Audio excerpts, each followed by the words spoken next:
Bringing love and care to unwanted children, or riddled with pitfalls and corruption. What's the truth about international adoption, and should the world be doing more to guard the innocent? This is Inside Story.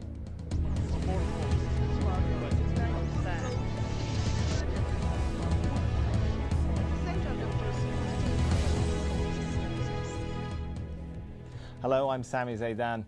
It's huge global business, but it's open to abuse. The lives of hundreds of thousands of children depend on it. So is enough being done to regulate international adoption? Well, this week, Guatemalan police have rescued nearly 50 infants from what they claim was an illegal adoption home. Some of them as young as 3 days old. Well, it's feared the children had been stolen or that their parents had been coerced into handing them over. The couple who run the home say it's legitimate. Well, more than 4,000 couples from the US alone adopt from Guatemala each year in a business worth some $200 million annually. Child theft is common in this poor Central American state, and welfare organizations say adoption laws are lax. Well, the baby trade appears to be on the rise, and it's happening all over the world. The greatest number of babies being adopted come from China, followed by Guatemala and Russia. There were at least 100,000 legal adoptions abroad between 1989 and 2003 from Central and Eastern Europe and Central Asian states. Spurred on by poverty and corruption, the baby trade is a lucrative business. UNICEF estimates the global trade is worth many millions of dollars annually. Prospective parents can pay anywhere between $20,000 to $40,000 per child. Figures on the baby trade are hard to come by. It's often difficult to distinguish between trafficking and legitimate adoption. But one figure that is clear, an estimated 2/3 of children put up for adoption are girls. Well, we're now joined by our guests in London, Louise Melville, a care advisor for the charity Save the Children, and in Chicago, Tom DeFilippo, Chief Executive of the Joint Council on International Children's Services. Thanks for being with us. If I could start with Tom. International adoptions have soared, haven't they, in the last 30 years? Why? And is that a good thing? I think overall it's a good thing. Certainly in the past 20 years or so, approximately 500,000 children have found permanent loving homes and safe homes through inter-country adoption.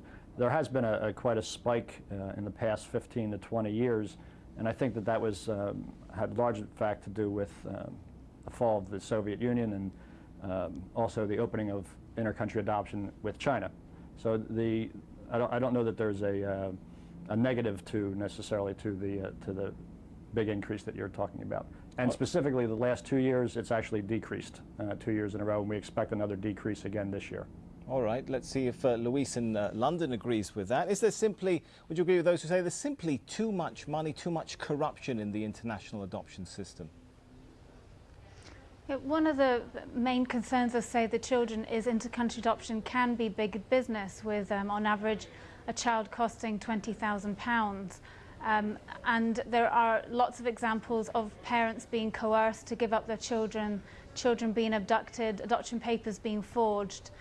And we would always encourage national solutions instead of inter-country adoption. So, for example, looking for children to remain with their families when they have parents, or for fostering or national adoption, with international adoption as a last resort. So from your perspective then, inter-country adoptions really need to be a sort of last resort? Yeah, we know that the majority of children, for example, in orphanages worldwide are not actually orphans. They have one or both parents alive. And tragically, often those parents are forced to give up their children because of poverty, or in the worst cases, they may have been coerced to give up their children. And we also know that it's not only is it far better for children, but it's many times cheaper to support children in their own families and communities. When children don't have parents to care for them, then national adoption would be the first option. And when national adoption has been explored and is not an alternative, only then should international adoption be considered, in Save the Children's opinion. All right, Tom in Chicago, you agree with that basically it should be, international adoption should be a last resort? I think the only option after inter-country adoption would be institutionalization, and I believe that Louise and Save the Children would probably agree with that institutionalization is the absolute last. But in the full spectrum of children's services, yes, inter-country adoption should be one of the last resorts. And the only part I would disagree with what Louise just mentioned is that we would encourage for preventive measures to be taken with families. Sometimes it just takes as little as $20 a month or $50 a month to enable a family to keep their child rather than to abandon them or relinquish them for adoption, whether that's domestic or international. And certainly foster care plays a big role in providing the full spectrum of services to children. But that prevention piece, I believe, is something that the international development community really needs to take a look at. We'll talk more in the second half of the show about the role the international community perhaps should be playing in all of this. But Luis, Romania is one of the countries that recently passed laws, or I shouldn't say recently, a number of years ago passed laws banning international adoption. Do you think that's a right step to take? A lot of attention was put on Romania and the state of its institutions as well, and unfortunately institutions or orphanages are often the broker for international adoption, and conditions within orphanages are often extremely poor, with children very vulnerable to abuse or neglect. And in light of concerns that checks aren't being taken place, so for example there may not be social workers who can check that a child is eligible to be adopted, or that prospective adopted parents are prospectively, good families for children to go into. That such countries are, who are taking these concerns seriously, are closing the doors to international adoption. And it's not just Romania; China also is tightening up its regulations. So you're saying, in other words, sorry to interrupt, but you're saying in other words that these sort of bans on international adoption can be helpful, can help countries to focus on their internal situation? One of the concerns for Save the Children is where there are orphanages, it can often encourage children to abandon, encourage families to abandon their children, and the focus really should be on support services, and those services prevent families from being forced to give up their children. Unfortunately, where there is a lot of inter-country adoption, it may be a get-out for governments to invest in those kind of family support services. All right, Tom, do bans and restrictions help countries to clean up their internal acts, or they simply push buyers to other markets? No, I think they just shift the market. The largest countries, or the countries that are doing the most in inter-country adoption, China, Russia. Let's leave Guatemala to the side for 1 second. In China and in Russia, I don't think you see the abuses or the corruption that Louise speaks of. I think that China is shifting their focus to domestic adoption and foster care, which we applaud.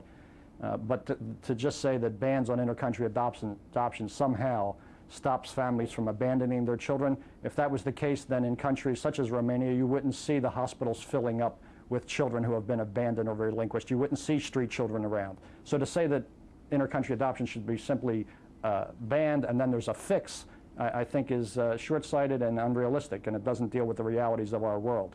All right, strong words there. Luis, your response to that? I mean, Save the Children is not calling for a ban on international adoption.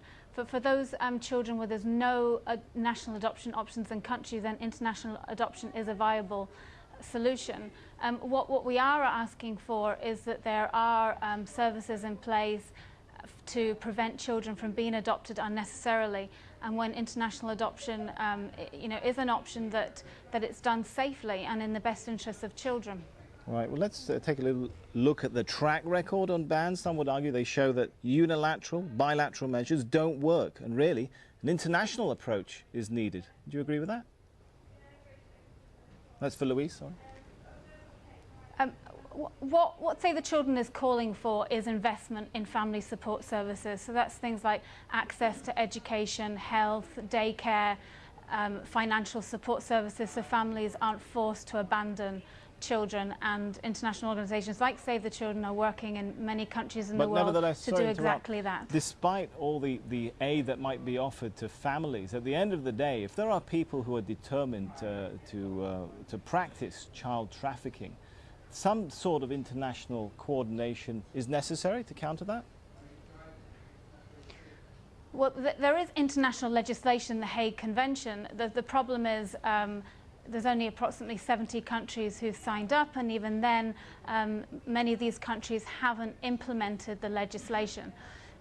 So any country engaging in international adoption should have signed the Hague Convention which you know is there to make sure that international adoption is safe.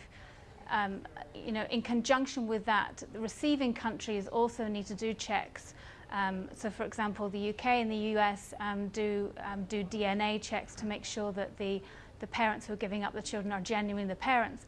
However, even in those situations, there's no guarantee that those parents haven't been forced or coerced into giving up their children. All right, let's go to Tom. There, Luis, mentioning the Hague Convention. Some would say it's still too loose. Does it need tightening? Certainly it needs tightening. The Hague Convention is a broad framework under which countries can implement proper protocols for inter-country adoption. However, as Luis mentioned, some countries are not implementing it. For instance, Guatemala, we've been advocating for months and years, actually, down in Guatemala for proper reform. They are a Hague country, but they do not have a Hague compliant system in place yet. And this is where I mentioned earlier, I think the international community needs to assist countries such as Guatemala or others that are Hague signatures but not compliant to come up to speed and get their laws and the regulations such that we don't have these concerns about inter-country adoption. Many inter-country adoptions are done legally, properly, and with the right protocols. But unfortunately, there's many children that also find themselves victims of improper trafficking, if you would call it that. I do have a problem calling it trafficking simply because the children are not, at the end of the day, they're in a permanent home. They're not used for the sex trade or slave labor. There's plenty of that goes on that is legitimate trafficking or can be called legitimately trafficking. So I do have a problem with that terminology. Right, that's a really sensitive and controversial issue, and the issue of definitions we'll get into later on. It is now time for a short break. When we come back, rules are fine on paper, but are they enforceable if you want to adopt a baby? And the orphanage asks you for medical and humanitarian supplies. Is that payment? Is it a bribe? Or is it compassion? We'll look for the answers when we return. Stay with us.